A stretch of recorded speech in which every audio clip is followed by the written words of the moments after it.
Como of Italy has become the first club in the world to ban headers in their youth academy. And this was driven by legendary French defender Raphael Varane, played for Manchester United, played for Real Madrid, had a distinguished career, but he's led the drive in Como as an advisor for youth development to ban headers in the youth academy. And I think that this is a way to go. So people have been asking, why did he do that? What is the problem? Now, just so you know, heading the ball puts footballers at increased risk of neurodegenerative diseases. That's the big term they call diseases like Alzheimer's, Parkinson's, all those nerve diseases that makes the body shake. Mohamed Ali had something very similar. So when they head the ball consistently over time, over years, the nerves in the brain begins to get damaged. And when they retire, it then means that these guys begin to suffer these diseases, Alzheimer's, Parkinson's. In fact, just so you know, what led to that decision was a research done for over 7,000 footballers, about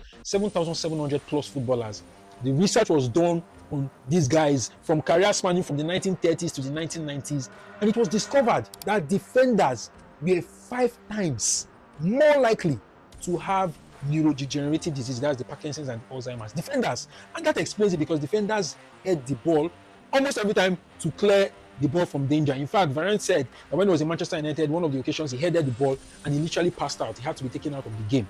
We've seen it with a lot of players who jump to head the ball, and defenders are at most risk. In fact, goalkeepers are at zero risk because they rarely head the ball. When their brains were checked, it was the same with the normal population. So, based on this study, Como decided to ban headers from their youth academy. In fact, from under 11s downwards, no heading of the ball whatsoever. So when there is a corner, it is converted to a throw-in and the ball is rolled on the ground. For under 12s upwards, there are only 1 session per month where heading is allowed, and a maximum of 5 headers per session. So in that 1 session in a month, player must head the ball maximum of 5 times. After that, you cannot head the ball again. I don't know if it's red card they will give the person or not, but I think that this move is a move that a lot of clubs should adopt, especially in the academy, because football is a career that takes at least 20 plus years. So imagine a defender that played at the highest level for 20 plus years, they come out and they are no longer the same because their brain, the nerves in the brain has been damaged and there are issues.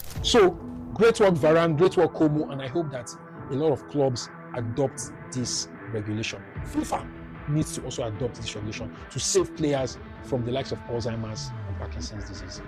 You're welcome.